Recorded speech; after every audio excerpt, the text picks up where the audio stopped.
हैं। जो कार्य हमने पहला एक बार किया और उसको आप बार बार रिपीट करोगे तो वो क्या हो जाएगा, एक रस्सी हो जाती है। और फिर अगर हम उस रस्सी को तोड़ना चाहें तो हम तोड़ नहीं पा सकते, क्योंकि हमारे विचार जितने भी होते हैं उनकी सारी इमेजेस फीलिंग की तरह और हमारी साउंड की तरह उसमें सब उसमें रिकॉर्ड हो जाती है।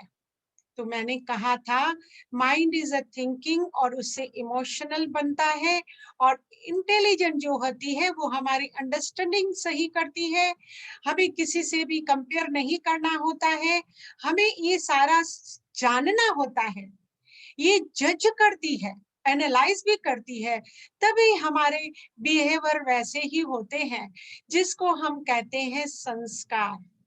कल हमने संस्कार पे बात किया था, हमारी संस्कृति और हमारी विरासत, ये है हमारे संस्कार। कल हमने आपको स्टोरी भी सुनाई थी, जिस स्टोरी से आपने क्लियरली समझा होगा कि संस्कार कितने इम्पोर्टेंट है हमारे जीवन में। पढ़ाई से हमारी जितनी भी प्रॉपर्टी है, हम जितना भी हम समझते हैं कि हमारी पर्सनालिटी, हमारे पास एक बंगलो होना चाहिए, एक अच्छी कार होनी चाहिए, अच्छे कपड़े होने चाहिए ब्रांडेड, और अच्छे अच्छे शू और वॉचेस होने चाहिए, अच्छी ज्वेलरी होनी चाहिए, तो हमारा दुनिया में नाम होता है। लेकिन संस्कार अगर हमारे में नहीं है, जैसे हमने कल स्टोरी में सुना, रोहित और मोहित के दोनों के बच्चे थे। रोहित के पास सब कुछ था, फिर भी जब उसका बच्चा संस्कार वाली बातें नहीं किया तो उसे अच्छा नहीं लगा। और मोहित भले गरीब था, लेकिन उसने अपने बच्चे को अच्छे संस्कार दिए थे, जो हमने कल आपको बताया था। हमारा पॉट एक जीवन है जिसमें हम बड़े बड़े पत्थर मीन्स अपनी हेल्थ और फैमिली को रखते हैं पहले, और फिर छोटे छोटे पत्थर हैं जो हमारी फ्रेंडशिप होती है, और जो लास्ट में जो है हमारी रेत है, ये सोशल मीडिया जिसमें हम पूरा दिन बिजी रहते हैं, है ना। और फिर उससे क्या होता है, सोशल मीडिया से हमें इनपुट मिलता है। मैंने कहा कि हमारे जीवन में अगर हमें इनपुट अच्छा है तो हम मेडिटेशन भी कर सकते हैं और हमारा जीवन पॉजिटिव भी हो सकता है। तो कल मैंने आपको बताया था कि संस्कार भी एक प्रकार के नहीं है, संस्कार भी 5 प्रकार के हैं, जो मैंने आप सबको होमवर्क दिया था और आप सबने उस पे सोचा और विचारा भी होगा। चलो हम आगे बढ़ते हैं। संस्कार 5 प्रकार के होते हैं। एक होते हैं मेरे ओरिजिनल, वो सबके एक जैसे होते हैं, किसी के भी अलग नहीं होते हैं। दूसरे हैं हमारे माता पिता की जो हैबिट्स होती है, वो हम में आ जाती है, पेरेंट्स से हम कोई संस्कार लेते हैं। तीसरा है कैरी फॉरवर्ड, हम अगले जन्म से अपने संस्कार लाए हैं। और चौथा होता है कंपनी, कहते हैं ना जैसी रखोगे कंपनी वैसे आप बन पाओगे। और पांचवा है विल पावर के। तो आओ हम अब पहचानते हैं अपने आत्मा के जो 5 संस्कार हैं। उसमें भी आप देखोगे एक संस्कार हम लेते हैं जो है हमारा मूल ओरिजिनल संस्कार। तो मूल ओरिजिनल संस्कार में भी हमारे 7 गुण होते हैं, एक गुण नहीं होता है, 7 गुण होते हैं। उसमें peace, love, happiness, knowledge, power, purity और ब्लिस होते हैं। ये 7 हमारे गुण होते हैं। जिस प्रकार हमारा शरीर इन 5 तत्वों से बना हुआ है, आकाश, पृथ्वी, अग्नि, जल और वायु से। आप देखो जब भी हमें प्यास लगती है और अगर हमारा बैलेंस नीचे ऊपर हो जाता है तो हमें थोड़ी घबराहट होती है। जब तक हम उसको फिर से वो पानी पीकर हम वापस नहीं करते हैं, तब तक हमारे को सफोकेशन होती रहती है। उसी प्रकार हमारी आत्मा के भी ये 7 गुण हैं। अगर उनमें से भी कोई एक भी गुण नीचे ऊपर हो जाता है तो भी इंसान को अच्छा नहीं लगता है, उसको सफोकेशन होने लगती है। आप देखो कि प्यार है, स्नेह है, अगर हम कहेंगे कि भाई हमारी तो उम्र हो गई है, हमें कोई प्यार से नहीं बात करे, चलेगा? नहीं, क्योंकि हर एक को, जितने भी इंसान है, छोटा हो चाहे बड़ा हो, गरीब हो शाहूकार हो, हर एक को स्नेह से बात करो तो अच्छा ही लगता है। इसी प्रकार हमारी ये सारी 7 क्वालिटीज है, लेकिन आज मैं सातों नहीं ले रही हूँ, उसमें मैं एक ही आपको आज बताऊंगी, नॉलेज, ज्ञान, जिसके बगैर हम आगे बढ़ ही नहीं सकते हैं। आप देखो, जब भी हम मंदिरों में जाते हैं तो हम भगवान से प्रार्थना करते हैं, कहते हैं हे प्रभु, मुझे अज्ञान से ज्ञान की ओर ले चलो। O God, please lead me from the darkness to the light.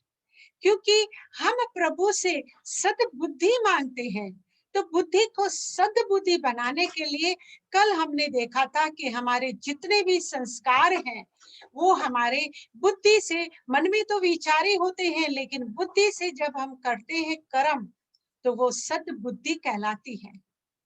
आप देखो, नॉलेज भी आजकल तो सारे लोग लिखे पढ़े तो बहुत होते हैं, है कि नहीं है? और फिर ये पढ़ाई हमको क्या करती है? इस पढ़ाई से आप देखोगे ज्यादा पढ़े हुए लोगों में ईगो ज्यादा आ जाता है और मिसअंडरस्टैंडिंग ज्यादा रहती है, इसलिए उनके दूसरों के साथ रिश्ते भी बिगड़े हुए होते हैं। लेकिन जब हम में स्पिरिचुअल ज्ञान आता है, कल भी मैंने आपको सुनाया था कि हमारी कुर्सी के 4 पहिए हैं, एक है हेल्थ का, दूसरा है मेंटल का, और तीसरा है सोशल का, और चौथा है स्पिरिचुअल का, जिसकी हम सब में बहुत कमी है। इसलिए हमारी दूसरों के साथ यूनिटी नहीं है, अंडरस्टैंडिंग नहीं है, क्योंकि ईगो आ जाता है। अब ईगो से क्या हो जाता है और किस बात का इंसान ईगो रखता है? कहा जाता है इंसान का यहाँ क्या है, जन्म दूसरों ने दिया, नाम दूसरों ने रखा, शिक्षा दूसरों ने दी, रोजगार भी दूसरों ने दिया, इज्जत भी दूसरों ने दी, पहला और आखिरी स्नान भी दूसरों ने कराया, मरने के बाद कंधे भी दूसरों ने ही दिए। अब हमको बताइए कि फिर भी हमें घमंड किस बात का है, किस बात का? आप देखो, ये शरीर अगर कितना भी बलवान हो, लेकिन उसमें से ये स्पिरिट, जिसको हम आत्मा कहते हैं, कोई रूह कहते हैं, इसके अलग अलग नाम होते हैं, सब अपने अपने नाम से उसे पुकारते हैं।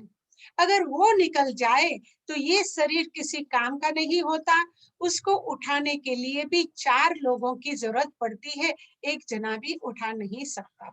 तो हमें घमंड किस बात का है? तो आइए हम देखते हैं, ये स्पिरिचुअल ज्ञान जो है हमारे पास, उसके लिए इसकी जरूरत क्या है? सब बोलते हैं कि हमारे पास तो ज्ञान है, लेकिन इसकी तो ज्ञान की हमें जरूरत नहीं है। तो आज हम समझेंगे एक स्टोरी से। काशी में गंगा के तट पर एक संत का आश्रम था। एक दिन उनके एक शिष्य ने पूछा, गुरुवर, शिक्षा का निचोड़ क्या है? संत ने मुस्कुरा कर कहा, एक दिन तुम खुद ब खुद जान जाओगे। बात आई और गई। कुछ समय के बाद एक रात संत ने उस शिष्य से कहा, पस्त, इस पुस्तक को मेरे कमरे में तख्त पर रख दो। शिष्य पुस्तक लेकर कमरे में गया, लेकिन तत्काल लौट आया। वह डर से कांप रहा था। संत ने पूछा, क्या हुआ? इतना डरे हुए क्यों हो? शिष्य ने कहा, गुरुवर, कमरे में सांप है। संत ने कहा, ये तुम्हारा भ्रम होगा। कमरे में सांप कहाँ से आएगा? तुम फिर जाओ और किसी मंत्र का जाप करना, सांप होगा तो भाग जाएगा। शिष्य दोबारा कमरे में गया। उसने मंत्र का जाप भी किया, लेकिन सांप उसी स्थान पर था। वह डर कर फिर बाहर आ गया और संत से बोला, सांप वहाँ से जा नहीं रहा है। संत ने कहा, इस बार दीपक लेकर जाओ, सांप होगा तो दीपक के प्रकाश से भाग जाएगा। शिष्य इस बार दीपक लेकर गया तो देखा कि वहाँ सांप नहीं है। सांप की जगह एक रस्सी लटकी हुई थी। अंधकार के कारण उसे रस्सी का वह टुकड़ा सांप नजर आ रहा है।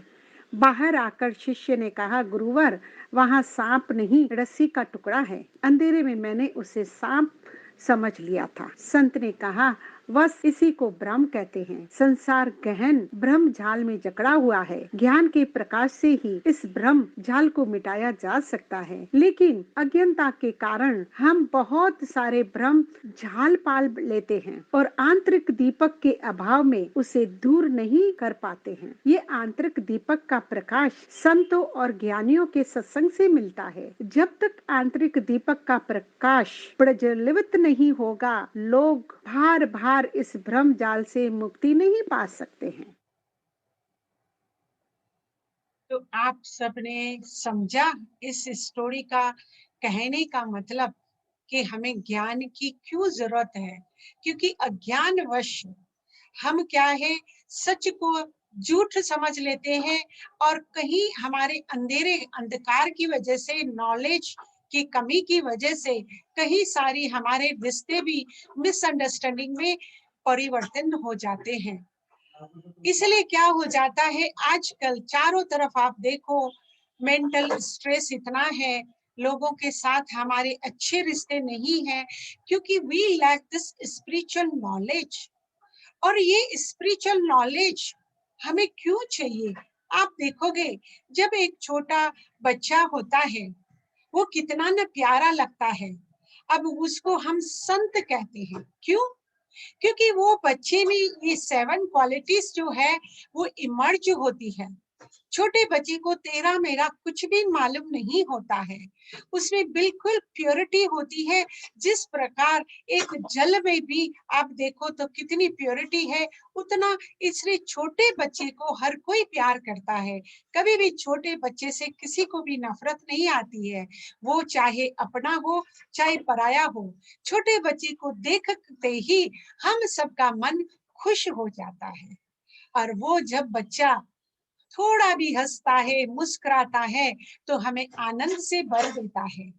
आप देखो, हमारे पास जो है ना, छोटा बच्चा हो और थोड़ा भी हंस ले तो हमको तो कितनी अच्छी, और वो खुद भी खुश रहता है और दूसरों को भी खुशी देता है। इसलिए हमारे जीवन में भी खुशी बनी रहती है। इस प्रकार ये बच्चे जब जैसे जैसे बड़े होते जाते हैं, तो उसको सबसे पहले सिखाया जाता है मैं। सबसे पहले उसको ऐसे सिखाया जाता है, who am I, है ना? तो उसको पहले से ही सिखाया जाता है, ये मेरा नाम है, ये मेरा स्कूल है, ये मेरे माता पिता हैं, ये मेरे पेंसिल है, ये मेरा बुक है। सिर्फ मैं ही सिखाया जाता है। अब जब वो बड़ा बच्चा है, अगर हमने उसको रूम भी अलग दिया हुआ है और हमारे घर में कोई गेस्ट आएगा, उस बच्चे को कहो कि ये आपके साथ शेयर करेगा, वो कहेगा नो, दिस इज माइन। तो आपको समझ भी आया कि ये मैं करने से फिर हमारे जीवन में रिश्ते भी बिगड़ते हैं और हमारे में जो परेशानियां हैं, जो सुख शांति हमारे पास नहीं आ रही है, ये है हमारे स्पिरिचुअल नॉलेज की कमी की वजह से। तो हम क्यों ना उस नॉलेज को बढ़ाएं कि ये नॉलेज मुझे क्या सिखाता है। आप देखोगे कि इस नॉलेज से ये जो 7 गुण हैं, उसमें पीस, प्योरिटी, हैप्पीनेस, जॉय और ये सारे की सारे हमारे में अंडरस्टैंडिंग ला देते हैं। और जब तक ये 7 गुण हमारे में नहीं है, तब तक आप देखोगे अज्ञान अंधेरे में हम भी क्या करते हैं, कुछ न कुछ गलतियां करते रहते हैं। और उन गलतियों की वजह से ही आप देखोगे मेरे जीवन में सुख और शांति क्यों नहीं आ रही है। इसलिए कहानी में भी बताया गया कि जब गुरुजी ने उनको कहा कि आप जाओ और अगर आपको अज्ञान है, लालटेन लेकर जाओ। तो कई बातें हमारे जीवन में भी ऐसी होती हैं जिनकी समझ हमारे पास नहीं होती है। तो ये हमारा फर्ज बनता है कि हमारे जो भी सतगुरु हो, किसी न किसी का कोई न कोई गुरु तो जरूर होता ही है। उनके कोई बड़े बुजुर्ग भी होते हैं, वो भी सयाने होते हैं, बुद्धिमान होते हैं। तो क्यों ना हम उनके पास जितने भी हमारे कंफ्यूजन है, सवाल है, या हमारे पास जो परेशानी है, तो उनकी लाइट लेने के लिए हम उनके पास जा सकते हैं और वो भी हमें कोई ना कोई रास्ता बता सकते हैं। और दूसरा मैंने आपको कहा, और कुछ नहीं तो आप क्या कर सकते हो, हम शांति से बैठकर अपने आप से भी अगर बात करेंगे तो भी आप देखोगे कि आप में वो गुण आते जाएंगे और खुद ही आप समझ पाओगे कि मेरे में क्या कमी है और मुझे उस कमी को कहाँ पूरा करना है। ये सब अपने आप से मेडिटेशन करते करते आप धीरे धीरे देखोगे कि हमारे में वो स्पिरिचुअलिटी आती ही जाएगी। क्योंकि कहते हैं, आप देखो, एक झाड़ होता है, उसको सारे के सारे पत्थर मारते हैं। क्यों मारते हैं? क्योंकि उसमें फल बड़े हुए होते हैं, इसलिए उसको पत्थर मारा जाता है, क्योंकि लोग बच्चों को वो फ्रूट चाहिए। तो जैसे जैसे ये जार बड़ा होता जाता है फलों से, जितने उसमें फल ज्यादा आते जाते हैं, तो उतना वो नीचे नमता जाता है, नम्रता आती जाती है। तो ज्ञान होने से, नॉलेज होने से, या कोई भी हम पढ़ाई करते हैं, तो ईगो नहीं आना चाहिए। ईगो कैसा है? एक बार एक सतगुरु जी अपने शिष्यों को समझाने के लिए मैदान पर ले गए, उनको खेल कूद कराने। वहां उन्होंने एक फुटबॉल लिया और बच्चों को कहा कि ये बॉल की गेम खेलो।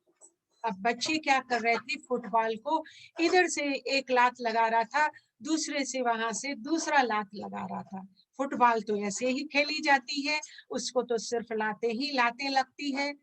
किसी ने गुरुजी से कहा कि गुरुजी, ऐसा क्यों है, ये फुटबॉल को बेचारे को लाते ही मिलती है, इधर से कभी उधर से, ऐसा क्यों?